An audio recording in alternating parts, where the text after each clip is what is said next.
नमस्कार मंडळी, कशा आहात? बरे आहात? ओके, बरे असालच, कारण का आजचा टॉपिकच तसा आहे. बरोबर. मी आहे दिगू पाटील, मुक्काम पोस्ट येताळा, तालुका धर्माबाद, जिल्हा नांदेड इथून बोलत आहे. आणि माझं ध्येय आहे, शेतकऱ्यांना आजकाल बघता की सगळे ग्रामीण भागातले सिटी लेवलला पळतात लोक, आमच्या एरियातले पळतात. म्हणून मी तुम्हाला सांगतो की तसं करायला नाही पाहिजे. कारण का शेतीत एवढं पैसे पडलेले आहेत, त्यांना माहिती नाही, योग्य नियोजन नाही, योग्य मार्गदर्शन नाही. आणि तेच मार्गदर्शन करण्यासाठी माझा एक 10-15 ते वर्षाचा अनुभव मला आहे, ते तुम्हाला व्यक्त करतो. चला तर ऐक. पहिली गोष्ट आहे, मी शेतकऱ्यांना आधुनिक पद्धतीने आणि कसं उत्पादक वाढवावं त्या शेतीमध्ये ते सांगण्याचा प्रयास करतो. 2, मी लोकांना भाजीपाल्याविषयी योग्य माहिती, आणि त्यांना माहिती नसते केव्हा काय लावायचं, केव्हा काय नाही, कुठल्या हंगामात काय लावायचं त्यांना माहीत नसते. ते माझ्या अनुभवातून मी त्यांना सांगू इच्छितो. नंबर 3,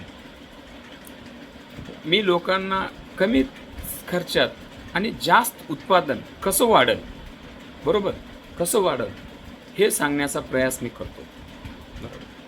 नंबर 4, सेंद्रिय शेती आजकाल बघता मित्र हो, आम्हाला सर्वांना माहीत आहे, आजकाल केमिकल खाऊन खाऊन आपलं शरीर काय होते काय नाही, जवळपास उठल्यापासून ते संध्याकाळपर्यंत झोपेपर्यंत आपल्यात सगळं केमिकलचं जाते पोटात. बरं का.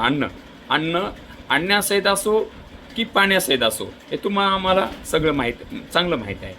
पाणी, आजकाल पाणी आपण बोरचं वगैरे कुठलं पित नाही, फिल्टर, त्यामध्ये पण केमिकलच आहे, नाही अशातली कुठली गोष्ट नाही, सगळं केमिकलचं अन्न करतो.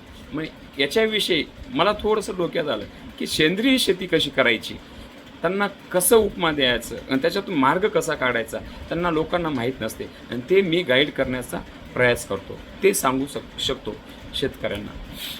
आणि मी शेतकऱ्यांचे उत्पादक वाढण्यासाठी आणि माल काढून विकण्यापर्यंत कसं, कोणत्या ठिकाणी माल न्यायचा आणि कुठं न्यायचं, ते माल केव्हा काढायचा आणि कोण्या प्रेटला आणि कोणत्या मार्केटला चालते, इथपर्यंत मी बारकाय छोट्या छोट्या गोष्टी त्यांना, शेतकऱ्याचे जे चुका आहेत ते मला थोडं, माझा एक 10 ते 15 वर्षाचा अनुभव आहे, एक्सपिरियन्स आहे. त्याच्यासाठी मला असं वाटलं की शेतकऱ्यांना आपल्यापाशी काय आहे ते वाटायचं. ज्ञान जवळ ठेवल्यानं चालत नाही, वाटत राहायचं, मला असं वाटलं, म्हणून मी सांगण्याचा प्रयास करतो. तर नमस्कार. तुम्हाला जर अजून शेतीविषयी काही माहिती करायची असेल, तुम्हाला बिझनेस काही करायचा असेल जीवनात, तर आपल्याला पार्ट टाईम जॉब बी तुम्ही म्हणू शकता शेतीला. तुम्हाला जॉब जरी असेल, पार्ट टाईम जॉब बी म्हणू शकता शेतीला. तर करायचं असेल तर तुम्ही माझ्या चॅनलला फॉलो करा, सबस्क्राईब करत राहा, आणि माझ्या चॅनलला अपडेट रोज राहत राहा, अपडेट येत राहील, तुम्ही चांगला तर अनुभव घेऊ शकता. नमस्कार.